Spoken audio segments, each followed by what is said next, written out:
Ha sido una larga jornada hoy. Sabemos que hay muchas personas que están circulando por el sitio y ha habido muchísimas actividades. Invitamos a participar y vamos a dar comienzo a esta mesa, los derechos humanos y el futuro de la democracia. Vamos a presentar en primer lugar al doctor Bae Gebokyan, quien es abogado, diplomático armenio y además de haberse desempeñado como vicerrepresentante permanente de la República de Armenia ante la Organización para la Seguridad y la Cooperación en Europa, hoy es vicecanciller de Armenia y nos va a dirigir la palabra. Doctor, lo escuchamos. Thank you so much. Muchas gracias. Es un placer estar en este edificio.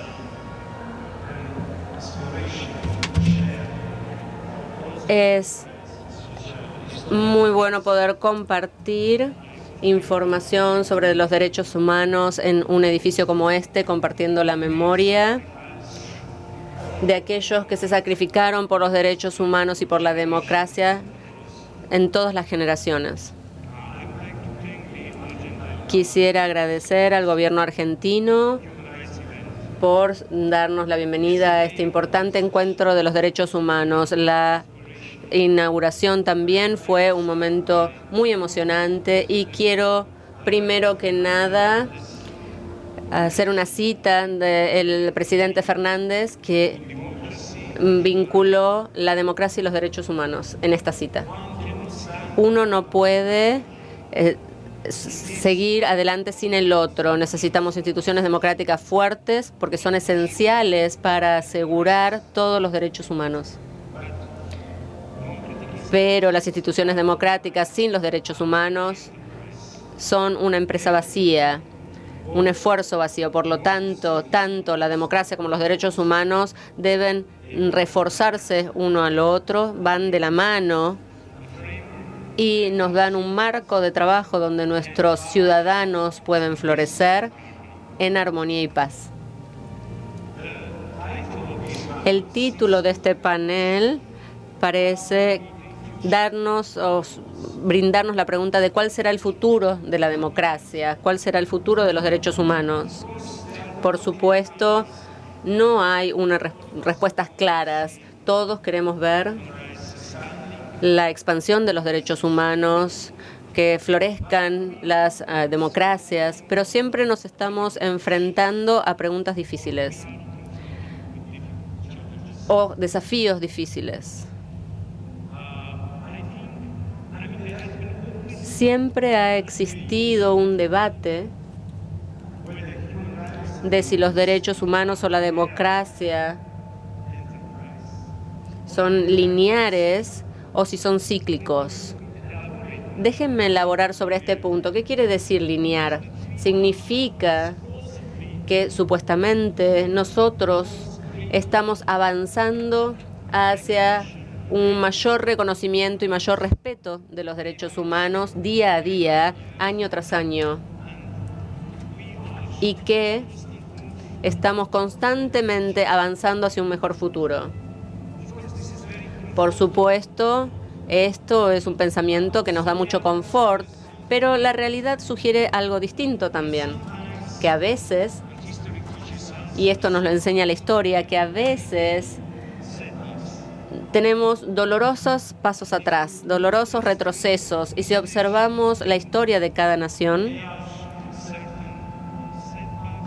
vemos que hay retrocesos y por lo tanto no podemos decir que es un avance lineal hacia unos mejores y más grandes derechos humanos. De esto tenemos muchos ejemplos también de la erosión de las democracias y los derechos humanos en diferentes partes del mundo. En este sentido, es importante evaluar la democracia y los derechos humanos tres niveles distintos. So level 1 is national. El primero es a nivel nacional, el segundo a nivel regional y tercero al nivel global. De hecho, la democracia siempre comienza por casa. Es una herramienta poderosa de transformación y de legitimidad. Siempre es difícil hablar sobre la democracia, incluso en estas conferencias hacernos escuchar a veces es difícil. Siempre hay desafíos que enfrentar. Y solo la paciencia, la sabiduría y que nuestro esfuerzo puede superar todos esos desafíos. Por lo tanto, permítanme volver a repetir que la democracia siempre comienza por casa. Sabemos que hay muchos países que les gusta hablar sobre la democracia, dar lecciones de democracia en otros países, pero no en el propio. Pero en términos reales, la democracia siempre es local. Como dije antes, es una herramienta poderosa de legitimidad y transformación. Hace exactamente 5 años, las personas de Armenia, el público en Armenia, buscó un cambio transformador en lo que se conoce como la Revolución Pacífica de Belgrado. Nuestros desafíos o los desafíos a los que nos enfrentamos en nuestro país es consolidar las instituciones democráticas, luchar por los derechos humanos, buscar un pluralismo ético, tener un alto nivel de justicia y de responsabilidad. Esas son las prioridades que están en nuestra agenda. Hemos logrado mucho, pero aún seguimos luchando para lograr aún más y mejores resultados. A nivel regional es otra dimensión importante de la democracia. En América Latina, los países muestran una cohesión regional excepcional en desarrollar estándares regionales fuertes que conllevan la intolerancia a los golpes militares y a las violaciones a los derechos humanos. Esta conferencia en sí misma es un buen ejemplo.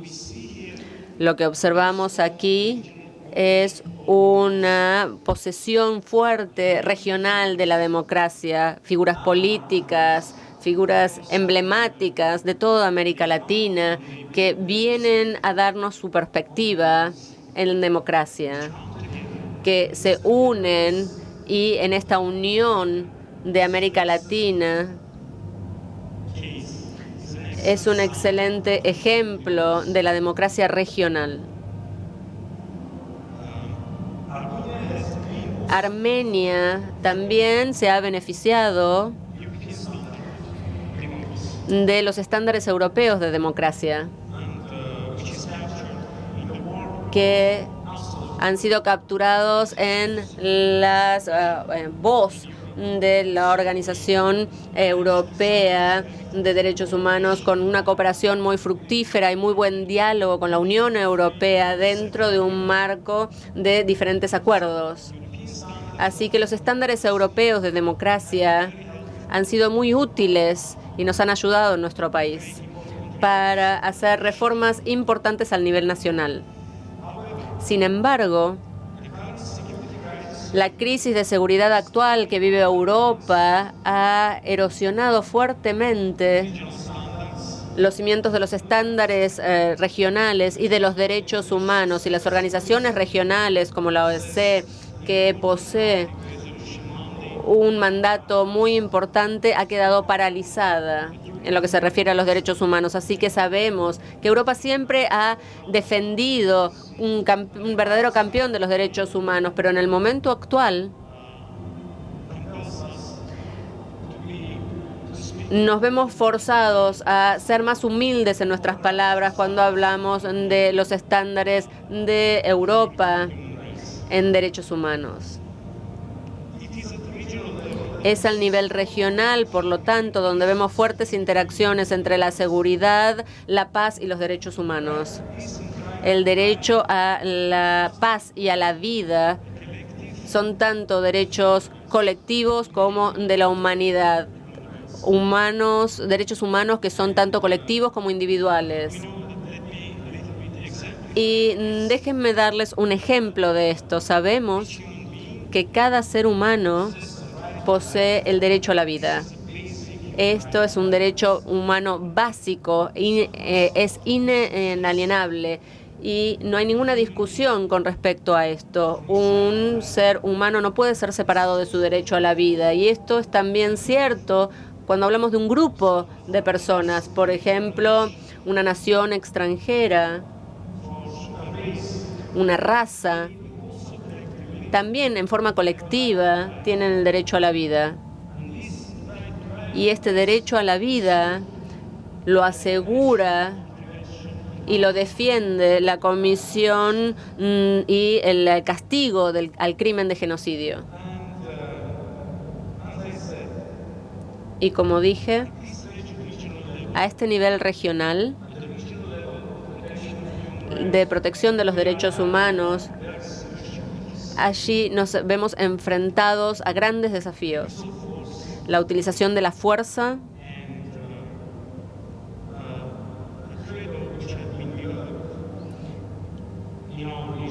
y de la situación que se ha desarrollado en nuestra región. Tenemos la idea que nos lidera, que dice que lo más poderoso es la mente. Todo lo puedo hacer una vez que tengo un derecho asegurado. Y tengo los derechos porque tengo mi mente. Así que esta guía está ejemplificándose en nuestra región y esto se hace público en diferentes oportunidades a través de Azerbaiyán, por ejemplo, y la votación que se ha llevado a cabo allí. Hay un patrón de comportamiento que se ha creado con el uso de la fuerza y eso es una amenaza constante para la democracia en Armenia. La guerra en Nagorno-Karabaj en el 2020, en el territorio soberano de Armenia, nos dejó consecuencias humanitarias como desapariciones forzadas, prisioneros de guerra que siguen estando cautivos después de años de terminar las hostilidades, casi 3 años ya. Tenemos áreas grandes que han sufrido una limpieza étnica, donde las poblaciones locales, las poblaciones indígenas, fueron completamente exterminadas. Y esto es lo que ha sufrido la República de Armenia bajo la ocupación. Y Azerbaiyán, en contra de los acuerdos previamente firmados, cerró el único acceso de Armenia a ese lugar el último año y tenemos un bloqueo que está infligiendo sufrimiento en más de 120.000 personas en ese área. Por lo tanto, estamos teniendo grandes dificultades en lo que se respecta a la democracia y los derechos humanos a nivel regional. Con los mecanismos regionales que han sido prácticamente agotados, Armenia se vio forzada a buscar la protección de los derechos humanos a esta población con internacionalizar estos temas a nivel global. Por lo tanto, cuando mencioné que hay 3 niveles de protección para los derechos humanos, ciertamente incluí el nivel global. Y el nivel global sigue siendo una avenida importante para todos nosotros, donde podemos buscar, publicar, hacer conocer nuestras causas y allí poder pedir protección de los derechos humanos. Así que invitamos a sesiones específicas del Consejo de Seguridad. Hemos iniciado un proceso en la Corte Internacional de Justicia.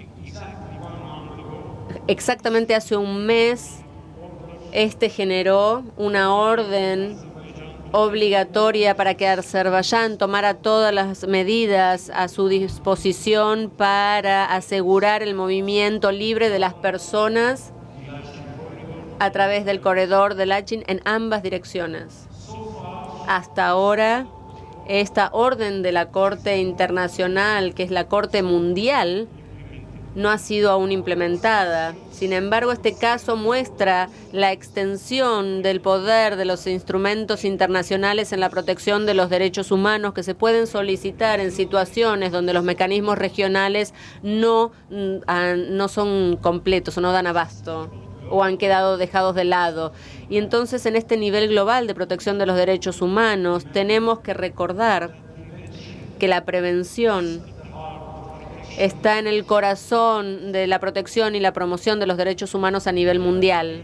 Nunca más nos da sentido a los derechos humanos, al sistema de protección de los derechos humanos. Y la prevención del genocidio es la prioridad clave de Armenia en las relaciones internacionales, no solo por la memoria, sino también porque queremos dejar en nuestra casa con paz y dignidad, no solo para nosotros, sino también para todos nuestros vecinos.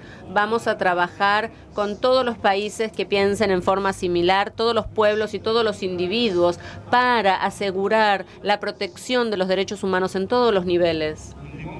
Y la democracia no es una cuestión instantánea de interregnum en la historia de la humanidad. Los derechos humanos y la democracia son una evolución inescapable de la humanidad. Por lo tanto, vamos a continuar nuestro trabajo en estas tres dimensiones de la protección de los derechos humanos a nivel nacional, a nivel regional y global, para asegurar que la democracia y los derechos humanos no solo tengan una espléndida historia, sino un glorioso futuro para todas las generaciones futuras. Muchas gracias y les devuelvo la palabra al panel. Muy agradecido.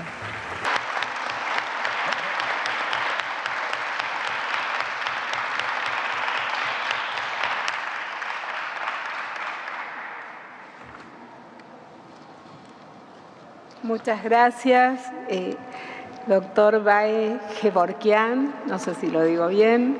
Bueno, agradecemos la llegada del doctor Atilio Borón, que se ha sumado a la mesa.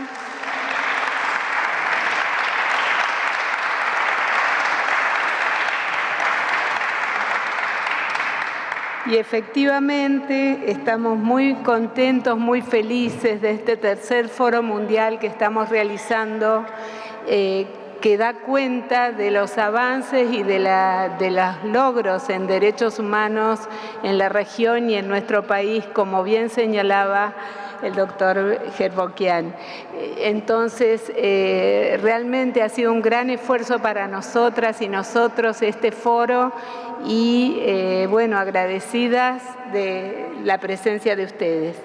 Le voy a dar la palabra ahora a Pablo Mateo Zavala. Él es sociólogo, especialista en políticas públicas para la igualdad y militante de Soy Porque Somos, de la Organización de Estados Americanos. Él es colombiano y bueno, los dejo con él. Aló. Bueno, muy buenas tardes para todos y todas. Agradezco esta invitación al Foro Mundial de Derechos Humanos. Es un poco difícil hablar después de las notables personalidades que estuvieron hace unos minutos en este panel, y es aún más difícil de pronto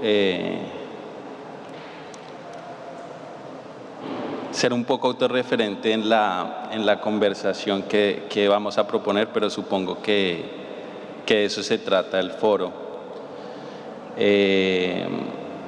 Voy a empezar comentando una experiencia personal. Estuve aquí refugiado en la Argentina hace 15 años, siendo un niño, porque en Colombia... ¡Ay!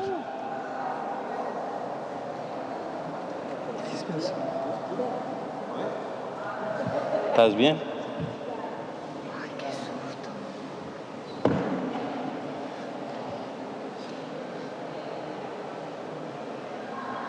Ay, me distraje. ¿Está bien? ¿Está bien? Bueno, les decía que hace 15 años, digamos, por esas faltas de garantías democráticas en Colombia,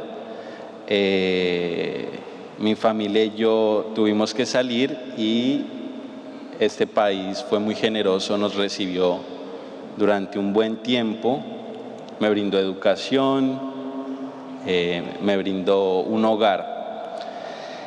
Y recuerdo que hace 15 años estuve visitando las instalaciones de la ICESMA y recorrí esos calabozos donde torturaban a las víctimas de la dictadura, y para mí es supremamente una alegría poder celebrar la democracia, sus 40 años, en este mismo lugar. Creo que es un hecho de dignidad tremendo del pueblo argentino y que se convierte en una enseñanza para toda la región.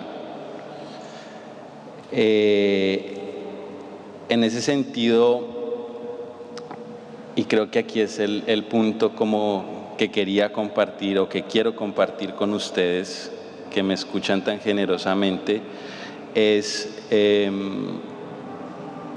cómo se venía entendiendo la idea de democracia en Colombia y qué fue lo que permitió que hace algo más de 8 meses asumiera en Colombia la presidencia Gustavo Petro Urrego y la vicepresidencia Francia Márquez Mina. Sin duda esto es un hito para nuestro país, pero también para la región. En Colombia, digamos, para la idea burguesa de democracia siempre fue, o siempre se jactó la burguesía colombiana de decir que Colombia era la democracia más antigua y más consolidada de América Latina, y que entre otras cosas eso se había conseguido gracias al gran desarrollo de las fuerzas militares. Y no se decía que ese pacto que hubo entre el país político, las clases dirigentes en Colombia, lo que significó fue que buena parte de la sociedad se quedara por fuera de la participación política. Eso nos hacía pensar, o nos hace pensar, que buena parte de la sociedad colombiana no creía en la democracia y que por eso es quizá uno de los, o es el país de la región con la guerra civil más extensa en el tiempo. Entonces, y eso además le ha valido volverse en un experto en procesos de paz. El último fue el de las FARC, que se firmó. No se podría decir que es un éxito total, pero ya también está sobre la mesa una discusión en lo que desde la política del gobierno se ha denominado la paz total, que es erradicar los factores estructurales de la violencia política en el país. Entonces,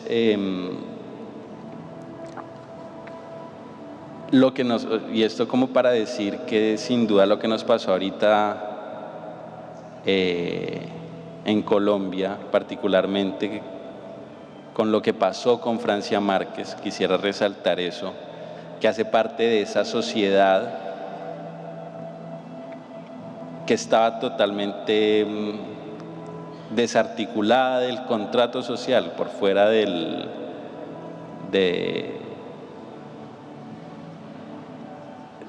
cualquier vínculo con el Estado, y que ella y todos los hombres y mujeres que en la Colombia profunda tomaron la decisión de por primera vez votar, interpela mucho esa idea inicial de la democracia burguesa y que,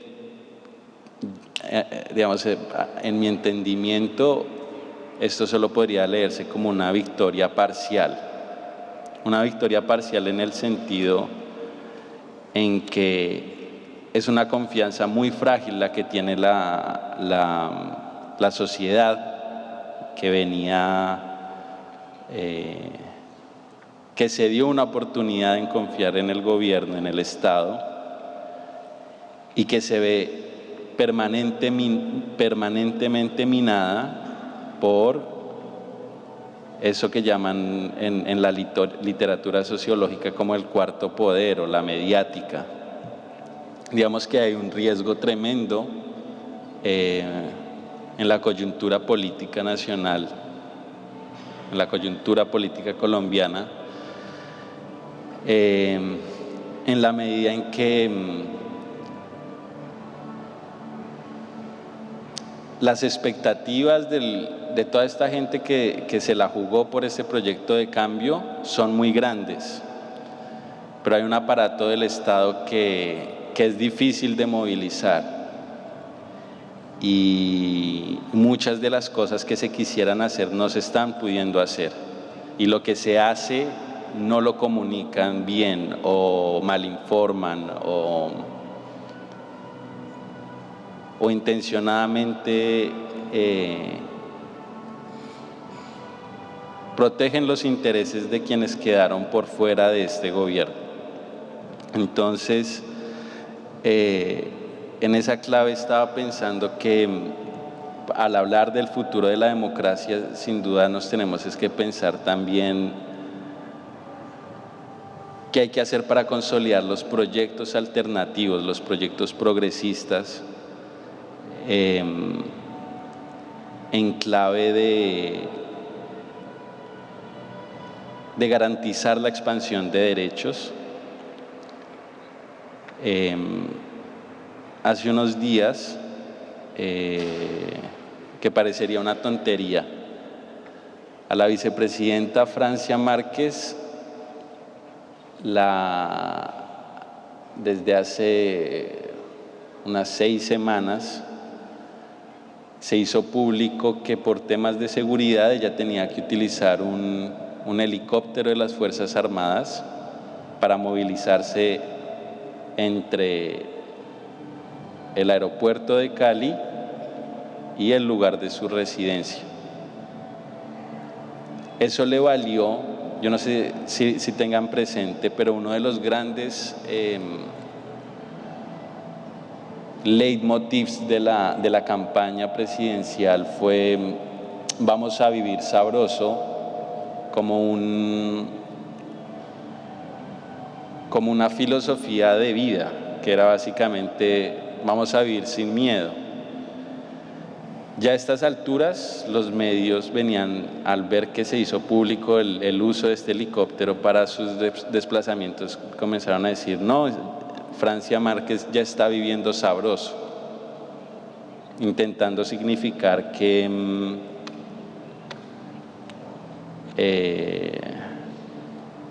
hacía mal uso de los recursos públicos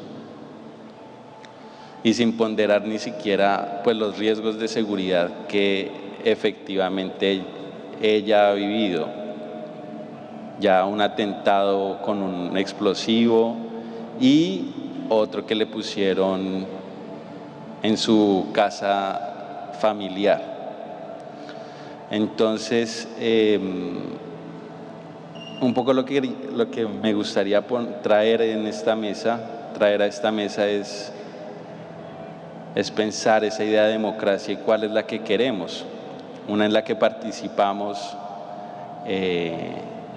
las clases populares y también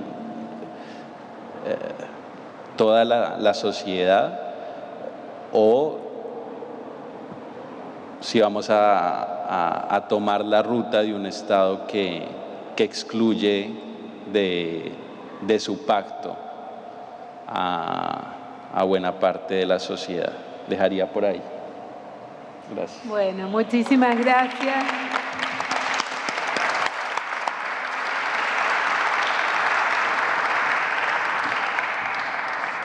Gracias, Pablo. Bueno, ahora vamos a darle la palabra al doctor Atilio Borón. Él es sociólogo, es politólogo, es catedrático, escritor, es un intelectual de la Argentina, es doctor en Ciencias Políticas de la Universidad de Harvard y profesor consulto de la Facultad de Ciencias Sociales de la Universidad de Buenos Aires y es investigador. Atilio, lo escuchamos. Sí. Hola, hola. Thank you, and good afternoon to everybody. It's truly a pleasure to be here. I don't know why, but I have the feeling that we should have been the opening band for the previous session. I think things are...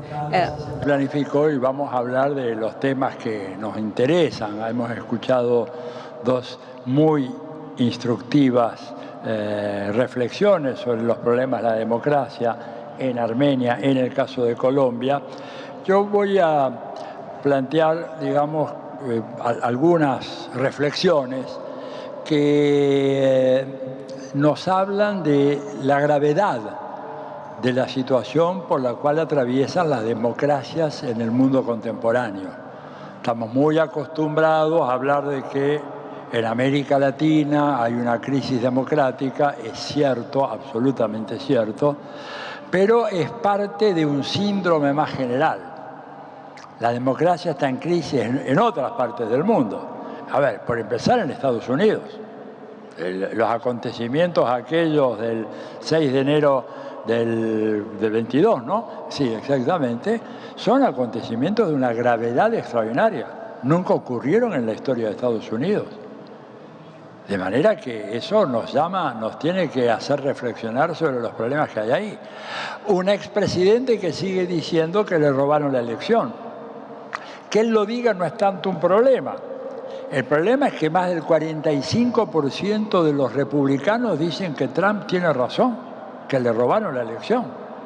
O sea que ahí estamos en presencia de una crisis de legitimidad democrática muy, muy fuerte. Las elecciones en Estados Unidos son elecciones muy complicadas, ¿verdad? En primer lugar, porque son elecciones indirectas. El pueblo no elige. El pueblo elige los famosos electores. En cada estado hay una junta de electores y son ellos los que luego suman los votos. Por eso se dice el presidente ganó porque consiguió 285 votos electorales. Pero resulta que, por ejemplo, en la elección donde Trump gana, Hillary Clinton obtuvo casi 4 millones de votos populares más que Trump. Y en mis cursos de ciencia política desde el primer año, la democracia le otorgaba el triunfo a aquel que sacaba más votos. Eso no ocurre en Estados Unidos. Y no es la primera vez además que ocurre. Cuidado con esto. No fue solo con Trump. Ha sido un problema que se dio en varias ocasiones. Entonces, estamos en presencia de un problema serio. Problemas serios que tenemos en Europa también. A ver, miremos lo que ha pasado estos días recientemente en las calles de París y de otras ciudades. ¿Qué refleja eso? Refleja el hecho de que la población no se siente interpretada por su gobierno y que el gobierno avanza por encima de la división de poderes, ¿verdad? Que acá es un tema de debate. Los amigos del extranjero, las amigas del extranjero verán que cuando llegan a este país y leen la prensa, parecería que estamos sumidos en medio de una feroz dictadura en donde se han arrasado con todos los poderes del Estado, excepto el Ejecutivo, cosa que no ha ocurrido. Pero ocurrió en Francia. Macron, por un decreto, dice, ahora francesas y franceses tendrán que trabajar 43 años con trabajo registrado, ¿verdad?, para poder acceder a una jubilación. Y eso no había sido aprobado por la Asamblea Nacional. No es que la soberanía nacional está depositada en los órganos legislativos, el soberano, más que en el presidente. Bueno, esto habla de que realmente hay un problema muy grave con el funcionamiento de la democracia. no solo en América Latina, que sí lo hay, en Estados Unidos, en Europa. Francia está lejos de ser la excepción. Tenemos por lo menos 12 gobiernos europeos en donde grupos neonazis forman parte de la coalición gobernante. Esto era una pesadilla hace apenas 10 años atrás. Era una pesadilla. Hoy en día es una realidad sociopolítica. Y salió una encuesta hace poco que divulgó ampliamente la BBC de Londres sobre un estudio hecho acerca de la percepción que los ciudadanos de 120 países tienen acerca del funcionamiento de la democracia en sus países. El dato que originó esta voz de alarma muy fuerte dada por la BBC es que en esa encuesta mundial 57% de la población dijo estar insatisfecha con la forma como estaba funcionando el régimen democrático en sus países.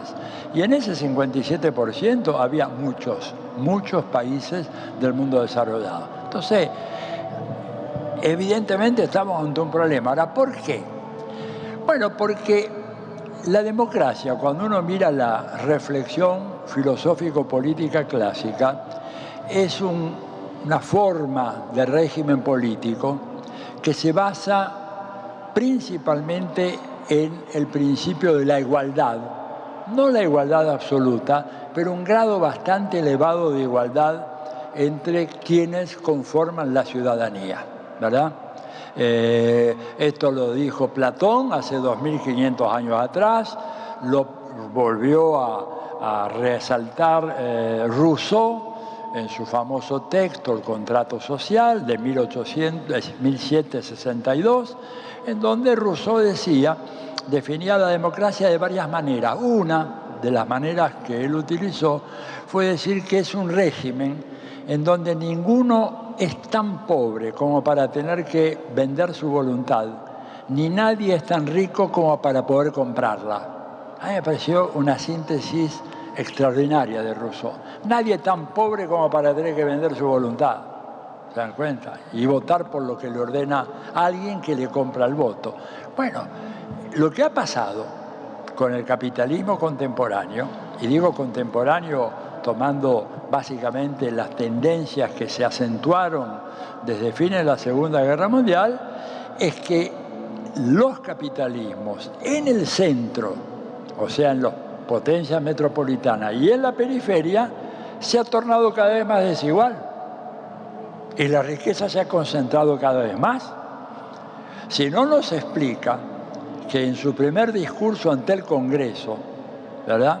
En su primer discurso ante el Congreso, el presidente Joe Biden manifestara su asombro ante el hecho de que en el momento actual, estamos hablando, esto fue un discurso en los primeros 100 días, abril del 2022, en su primer discurso ante el Congreso dijera: no entiendo cómo es posible que en este país, que en la década del 60 tenía a los grandes empresarios obteniendo ingresos que eran 25 veces superiores al ingreso medio de sus trabajadores, en este momento esos grandes empresarios tengan un ingreso que es más de 300 veces superior al ingreso medio de sus trabajadores en cada rama industrial. Lo está diciendo Biden, no lo dice Chávez, no lo dice Cristina, no lo dice Marx, no lo dice Mariátegui, lo dice Joe Biden, diciendo: esto es una aberración, es el fin del sueño americano. Trump hay que entenderlo en ese contexto. Un capitalismo que ha empobrecido en Estados Unidos a la mayoría de la población. Por ejemplo, las capas medias que antes podían mandar a sus hijos a la universidad, pensando en la familia tipo, padre, madre, 2 hijos, no importa los géneros, independientemente de eso, 2 niños, ¿no es cierto? esas familias de capas medias, hasta hace 40 años, 50 años, podían pagar las matrículas universitarias de cada uno de los hijos. En muchos casos tenían que endeudarse, pero la podían pagar. Pero hoy en día está absolutamente fuera de su alcance, porque una matrícula en una universidad de primera línea, que es la única que le garantiza a su hijo o a su hija que luego puede insertarse en el mercado laboral con un buen trabajo, le cuesta fácil $70.000-$75.000 al año. Y el ingreso de esa familia, trabajando ambos, padre y madre, está en ese orden de las familias mejores. No hablemos de las familias hispanas ni de las familias afroamericanas, que ganan menos. Pero tomemos el blanco de clase media norteamericana. Con 2 hijos, $140.000 al año para pagarle a Princeton, a Yale, a Stanford, a lo que sea. Y ojo, ni un centavo de esos 140.000 se pueden deducir del famoso formulario 1040 que cada ciudadana de Estados Unidos debe entregar a la Oficina de Impuestos Internos el día 15 de abril de cada año. Le digo porque yo viví 8 años en Estados Unidos y era la espada que teníamos sobre nuestra cabeza. A medida que se acercaba el 15 de abril había que llenar el formulario y no podías deducir un centavo de los gastos de educación a tus hijos. Y por eso viene un señor, Jimmy Carter, ¿no es cierto?, hace unos pocos años, diciendo que Estados Unidos está perdiendo la carrera tecnológica con China.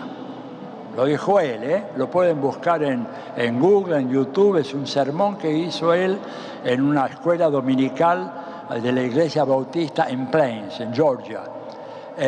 Dijo, ¿por qué miramos de atrás? ¿Por qué estamos corriendo detrás de los chinos? Bueno, dice, porque este país, desde que se fundó, ¿verdad?, solamente 19 años estuvo sin librar guerras en el extranjero. Mientras si ustedes miran la historia de China, desde 1949 para acá, China no participó en ninguna guerra. Tuvo escarceos fronterizos de corta duración con la India, algo con Vietnam, ¿no es cierto?, pero nada más. Pero nosotros hemos estado en guerra permanentemente. Y por eso, digamos, tenemos una economía totalmente distorsionada, ¿verdad?, sin capacidad de crear empleo, y sin capacidad de crear una riqueza que se distribuya. Y por eso es que se resiente la democracia, porque la democracia se asienta en un terreno firme de igualdad, ¿no es cierto? Una igualdad relativa siempre, no estoy haciendo acá una fantasía de igualdad absoluta, no, pero un cierto grado de igualdad que se está perdiendo. Entonces la democracia está en problemas por ese lado. Mucha gente descree de la democracia. Un dato escalofriante de la Argentina es que cuando termina el periodo de la dictadura militar, la población que estaba debajo de la línea de la pobreza oscilaba en torno al 6-7%. Hoy, 40 años después con vida democrática, tenemos 42, y lo que yo siempre digo, porque a veces, ¿verdad?, se dice son 42. No, son 42 los que están abajo, pero los que están justo al borde de la línea de la pobreza en este país fácilmente son 20% más. Entonces, ¿cómo le vamos a decir a esa gente, mire, participe, involúcrese, infórmese de lo que es la vida política, elija, ¿no es cierto?, a los candidatos, examine los méritos de cada propuesta? La gente no le presta ninguna atención a los políticos. Buscan un show. La espectacularidad grotesca de un personaje como Milei es lo que hace que la gente tenga un cierto interés en la política. Por eso es un signo de la gravísima debilidad que tiene la política, digamos, en nuestros países. O que un Bolsonaro estuviera a punto de arrebatarle la presidencia a Lula, como dicen mis amigos y colegas que estaban en el comando de campaña de Lula. Si esa elección duraba una semana más, Bolsonaro se alzaba con la presidencia. Dios es brasileño, por eso fijó esa fecha y punto. Pero si por algún motivo se hacía la elección una semana después, Bolsonaro ganaba, ¿no es cierto? Y tiene mayoría en el Congreso, mayoría de gobernadores, digo, o sea, es una expresión del rechazo a la política democrática porque la democracia le falló a los ciudadanos. Como yo sé que estoy muy pasado de tiempo, por favor, moderadora, tengo un par de minutitos más, uno dice, bueno, para gestionar la democracia se requieren muchas cosas, ¿verdad? Primero, tener ideas claras de qué es lo que la democracia debe hacer. Y lo que una democracia tiene que hacer es tratar, en la medida de lo posible, crear una sociedad más justa, no una sociedad más injusta. Desgraciadamente, lo que hemos visto es que se han creado sociedades más desiguales, más excluyentes en contextos democráticos. Pero en segundo lugar, la democracia tiene que hacer uso de un instrumento que está muy mellado, que está muy gastado, que es el Estado. Uno de los problemas más graves, y aquí hablo específicamente del caso argentino, es que en la Argentina el Estado ha llegado a un nivel realmente inédito de debilidad que le priva de tener instrumentos efectivos para llevar adelante las reformas que se necesitan para mejorar la vida de la gente. ¿Por qué es débil el Estado? Bueno, hay una explicación muy simple. El ingreso que se obtiene por impuesto a los bienes personales, o sea, los impuestos que pagan aquellas personas que tienen más allá de un cierto monto de fortuna personal, equivale al 0.4% del Producto Bruto. El ingreso que se deriva del pago del IVA, que es un impuesto profundamente regresivo, porque lo pagan por igual ricos y pobres cuando van y compran, ¿verdad?, un sachet de leche o un kilo de cualquier cosa en un supermercado, representa el 6,5% del Producto Bruto. ¿Qué quiere decir esto? Un Estado que recauda poco, recauda mal, recauda entre gente que está cada vez más pobre, y por eso es un Estado que no puede pagar bien a sus funcionarios, que no puede desarrollar políticas públicas efectivas. Ayer el embajador de los Estados Unidos observaba, y ahí tiene razón, de que hay una especie de gigantesca ciudad iluminada de noche en el sur argentino, en el mar argentino, que son las luces de los barcos pesqueros, muchos de los cuales, no todos, pero muchos de los cuales están pescando ilegalmente en aguas argentinas. ¿Por qué no podemos defendernos? Porque no tenemos lanchas rápidas, no tenemos fragatas, no tenemos combustible suficiente, nuestros aviadores no se pueden entrenar más de unas pocas horas al mes porque no hay combustible para los aviones de combate. Esto es un Estado indefenso. Es un Estado que no puede controlar, digamos, cuánto se exporta por los puertos del río Paraná, porque no hay una sola balanza fiscal que verifique que lo que dice la guía de exportación es lo que demuestra el camión, ¿verdad? Van 15 toneladas. No, señor, están saliendo 20 toneladas. Pero bueno, no tenemos cómo hacer eso. Ni un Estado que tenga la capacidad tecnológica para ver cuán porcentaje de oro hay en lo que las empresas mineras, por ejemplo la Barrick, dice que se exporta, ¿no es cierto?, como escombro, porque esa es la declaración y ya termino, ya estoy terminando. ¿Qué quiere decir eso? La Barrick dice, estamos exportando una partida de 15 toneladas de escombro con un porcentaje de 0.8% de oro. ¿Alguien controla eso? Absolutamente nadie. No tenemos ni personal especializado ni la tecnología adecuada, por lo tanto, en lugar de ser 0.8% de oro, puede ser 2.8% de oro, y además los minerales que salen como escombro son minerales valiosísimos que no dejan absolutamente ninguna renta. Todo eso que significa un Estado paupérrimo que por lo tanto no puede llevar adelante las políticas que requiere la ciudadanía democrática y por eso el auge de la antipolítica y la aparición de estos personajes rocambolescos, ¿verdad?, que demagógicamente prometen acabar con la casta política, no sé qué otra cosa, y que no van a hacer absolutamente nada de eso, pero le realizan un tremendo daño a la vida democrática. Nada más, muchas gracias. Perdón si me excedo.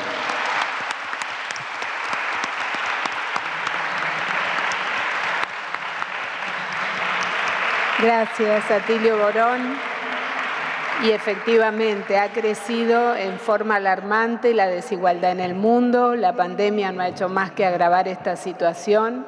El 1% de las personas en el mundo concentran más dinero y más riqueza que el resto de la población. Y en nuestro país, le agrego un solo dato, el 57% de los niños, niñas y adolescentes están por debajo de la línea de la pobreza y la indigencia. La verdad, es una situación muy, muy compleja de todo el mundo. Bueno, ahora para finalizar le vamos a dar la palabra. Vamos a poner los anteojos. Al embajador licenciado en Filosofía y graduado del Instituto de Estudios Políticos de París. Actualmente es embajador para los derechos de las personas LGTBQ+ de Francia, Jean-Marc Berton. Mi pronunciación francesa no es buena, pero bueno, los dejamos con el licenciado. Buenas tardes, bonsoir. Buenas tardes, perdón que voy a hablar en francés. Estoy complacido, muy contento de estar acá, de haber podido venir a la Argentina, pues este país ocupa un lugar muy particular en la historia de los derechos humanos, de la democracia. Acá tuvo lugar una batalla decisiva para la libertad y para la dignidad, y todos de cierta manera somos niños, hijos, somos madres de la Plaza de Mayo, y este foro nos permite recordar esta situación de la Argentina. Yo soy el embajador de los derechos personales LGBT, de las personas LGBT, así que voy a hablarles de los derechos de las personas LGBT, que son derechos humanos. Primero les voy a compartir mi preocupación, la preocupación que tiene Francia, y sé que también es una preocupación acá en Argentina, con respecto a la situación de las personas LGBT en todo el mundo. Pues seguimos hoy en día, como saben, persiguiendo y matando a personas solamente, exclusivamente por su orientación sexual o su identidad de género. 68 países de todo el mundo consideran todavía que la homosexualidad y a través de ella la transidentidad consideran que es un crimen y la reprimen. Las personas LGBT, hay personas que son enviadas, LGBT que son enviadas a prisión o que son multadas o que sufren castigos corporales. Hay 11 países que disponen entre las sanciones la pena de muerte. En Irán, el año pasado, 2 hombres, fueron ejecutados por la única falta, el único motivo era que eran gays, homosexuales. Y hay otros que esperan en los corredores de la muerte, en los pasillos de la muerte. Estos actos no solo choquean nuestra conciencia, sino que además son la violación masiva del derecho internacional, los derechos humanos internacionales. Porque la mayoría de los países reconocieron estos derechos cuando adoptaron la Declaración Universal de Derechos Humanos, en los cuales el Pacto Internacional sobre Libertades Civiles y Políticas dice, en primer lugar, que la vida privada debe ser respetada, debe ser protegida del Estado. La intimidad entre los adultos que consienten una relación son libres de adoptar el comportamiento que elijan. Y cada vez que el Estado se mete en las vidas privadas, se entromete, está infringiendo un derecho fundamental. Este derecho internacional, derecho humano internacional, también establece que hay un principio de igualdad, el derecho de todos de no ser discriminado. Entonces, al penalizar la homosexualidad o la transidentidad, el transgénero, los estados establecen una discriminación entre ciudadanos. Someter las personas LGBT a leyes particulares que la discriminan sigue la misma lógica que el apartheid.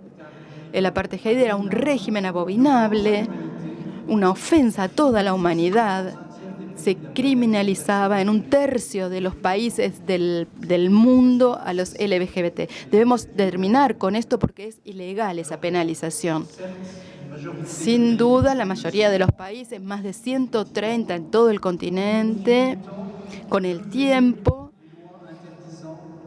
levantaron esas leyes que prohibían la homosexualidad o el transgénero. Es el caso de Europa, casi todos los estados americanos y casi la mitad de los países africanos. Pero el progreso todavía es débil e insuficiente. Esto no impide una violencia social, una discriminación, agresiones, no impide que algunos países ataquen las libertades de expresión, de reunión, de asociación de las personas LGBT. La democracia, de la que estamos hablando en este panel, constituye, por supuesto, el marco más protector para los derechos de las personas LGBT, para los derechos humanos en general. Las personas LGBT no están fuera de la ley, no tienen por qué esconderse, pueden reunirse, pueden manifestarse, pueden expresarse. Leyes, instituciones y políticas los protegen. Pueden reivindicar la igualdad, pueden reivindicar más inclusión. Tienen que jugar la carta de la tolerancia con respecto a esas personas, porque es algo que sucede en democracia. La democracia es la ley de fondo, la mejor garantía de vida para todas las minorías sexuales y de género. Es lógico porque la democracia no es solamente, como ya dijimos, una ley de las mayorías, es más bien una garantía de libertades públicas. Es lógico porque la democracia no solo permite participar a través de elecciones o del voto en los asuntos públicos, sino también fijar límites para poder proteger los derechos del individuo. Y no tenemos que olvidar que en el fondo la democracia, antes de ser un régimen político, es un tipo de sociedad. Es el tipo de sociedad que elige organizarse, en particular en lo que concierne el poder, en torno al principio legal de principios de autonomía de cada individuo, la capacidad de cada uno o la posibilidad de poder decidir sobre su vida. Es una sociedad que fundamentalmente, tal como lo dice el filósofo Claude Lefort, es fundamentalmente una sociedad que acepta su propia diversidad. Diversidad de opiniones, diferencia de costumbres, de comportamientos, de concepciones de la vida. Es una sociedad que está opuesta o que se opone a una sociedad totalitaria, autoritaria y que rechaza la diversidad o la división y que piensa que es un todo, que es una única sociedad. Esto no quiere decir, por supuesto, que todas las democracias sean un paraíso para las personas LGBT+ y para los derechos humanos en general. Ninguna democracia es perfecta y a menudo se necesita tiempo, los países necesitan tiempo para poder ampliar a todos las libertades. Las personas LGBT+ tienen reconocidos sus derechos desde hace muy poco tiempo, desde hace apenas 50 años. La homofobia y la transfobia siguen existiendo, siguen haciendo desastres. Pero en las democracias más desarrolladas, estos derechos tienen mayores posibilidades de éxito.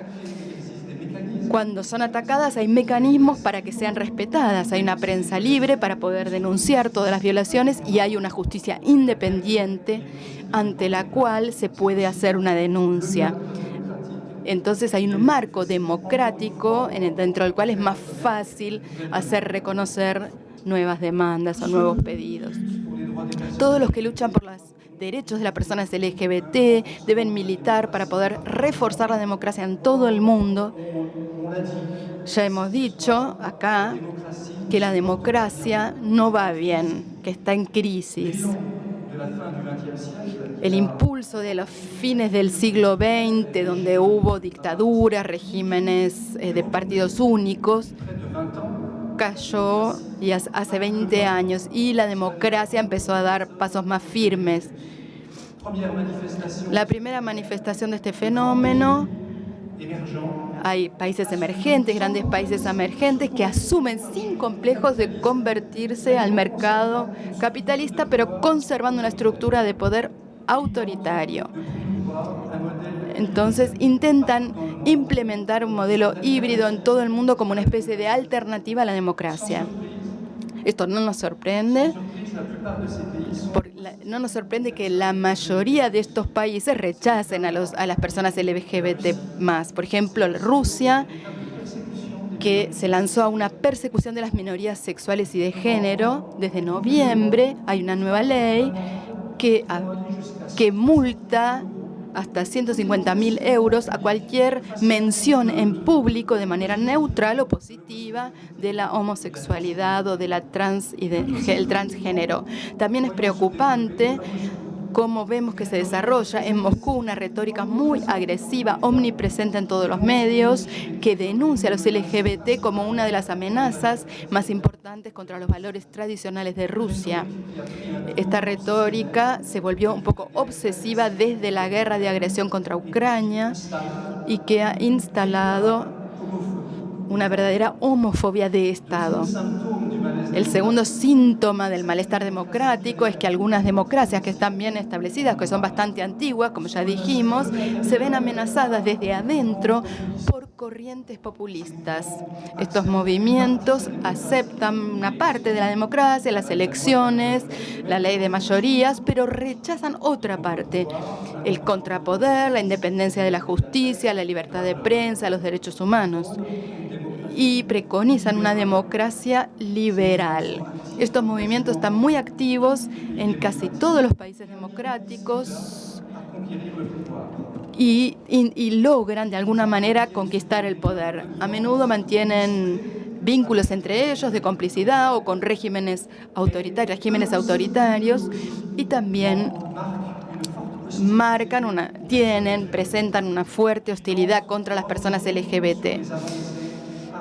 Quieren echar atrás todos los logros a los que hemos llegado en estas últimas décadas, sobre todo la libertad de expresión, la libertad de asociación de las personas LGBT. En general alegan una protección a la juventud, pero hay que ver que los regímenes autoritarios y las democracias liberales intentan desarrollar todo un programa anti-LGBT en el extranjero. Sabemos, por ejemplo, que en África hay algunos países que alientan a endurecer las leyes contra las personas LGBT. Muchas veces es Rusia la que alienta esto contra la Europa decadente y también mediante redes conservadoras, religiosas de Norteamérica. Vemos emerger entonces en todos lados una especie de tendencia conservadora, autoritaria, internacional, actora de la sociedad civil, que hace que los LGBT sea un chivo expiatorio. Es urgente, pues, para el futuro de los derechos poder relanzar la dinámica democrática que proviene de la actual guerra, o sea, el fin de esta guerra de Ucrania va a ser decisiva. La victoria del agresor va a reforzar el campo autoritario. En cambio, si es derrotado, va a haber un impacto muy poderoso en favor de todos los que luchan por las libertades, y en cualquiera de los dos casos la democracia debe contar con hombres fuertes para solucionar mejor los problemas y para que la democracia siga siendo eficaz o cada vez más eficaz para poder lograr la prosperidad, el bienestar y que pueda enfrentar los desafíos de hoy, el combate contra el cambio climático, la lucha contra las desigualdades que ya mencionamos, la protección contra la crisis sanitaria y finalmente debe poder esta democracia asociar mejor a sus ciudadanos que dudan un poco de las representaciones políticas, porque tenemos la impresión de que los votos no sirven para nada, que el derecho y las leyes están dictadas por los mercados, por las élites, por los jueces, por las organizaciones internacionales. Este sentimiento de desposesión democrática alimenta el populismo y es importante, es esencial poder responder con una democracia más participativa. Habiendo dicho todo esto, no hay que pensar que la defensa de los derechos humanos se reduce al combate a favor de la democracia. Ante la falta de derechos humanos es más amplio este tema, debe ser aplicado en todos lados, incluso donde no hay democracia. La mayoría de los países, como ya dije, firmaron tratados internacionales por los cuales reconocen el valor de los derechos humanos, aunque no sean, incluso no siendo democracias verdaderas. Si no se asocia a los ciudadanos a la toma de decisiones, hay países que instauran un Estado de Derecho para respetar estas libertades fundamentales y que quieren tener un bienestar, una paz común. Los derechos humanos, los derechos de las personas, en particular LGBT, pueden avanzar y deben ser defendidos sin que haya ningún vínculo explícito con el progreso de la democracia, aunque por supuesto contribuye con esta última. Y es lo que hacen muchos actores de la sociedad civil que luchan a favor de los derechos humanos y que los alientan. En resumidas cuentas, voy a decir que los derechos de las personas LGBT son derechos humanos y que hoy son objeto de violaciones masivas y de apuestas ideológicas muy agresivas, y necesitamos defender esa democracia y para que siga siendo el marco más protector de estos derechos y de estas libertades. Muchas gracias.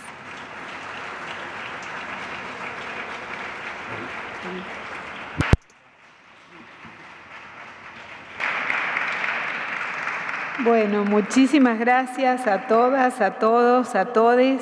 Y efectivamente, en un mundo convulsionado, en esta situación tan compleja, no debemos permitir que crezcan y proliferen estos discursos de odio, estos discursos antiderecho.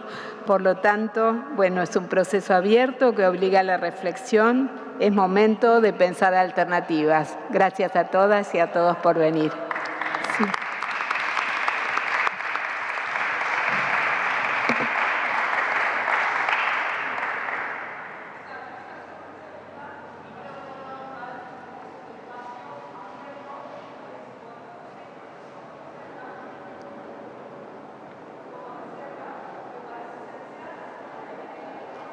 Acércate porque no se escucha desde acá.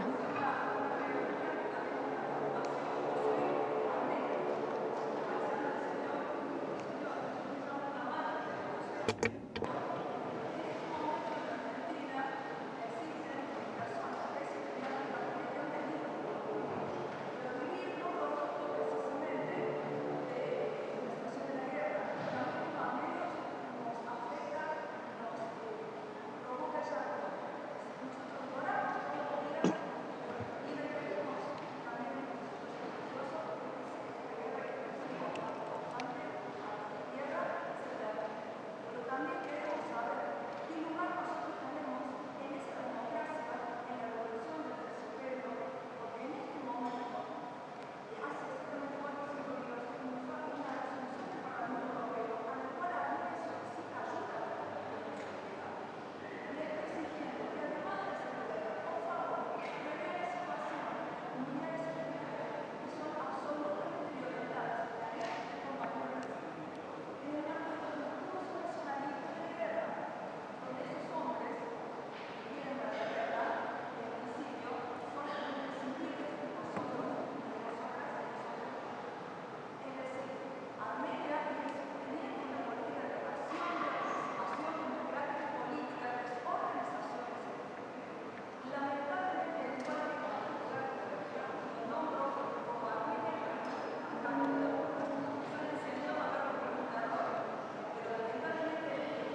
Bueno.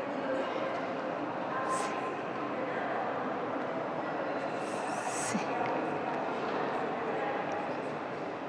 Gracias.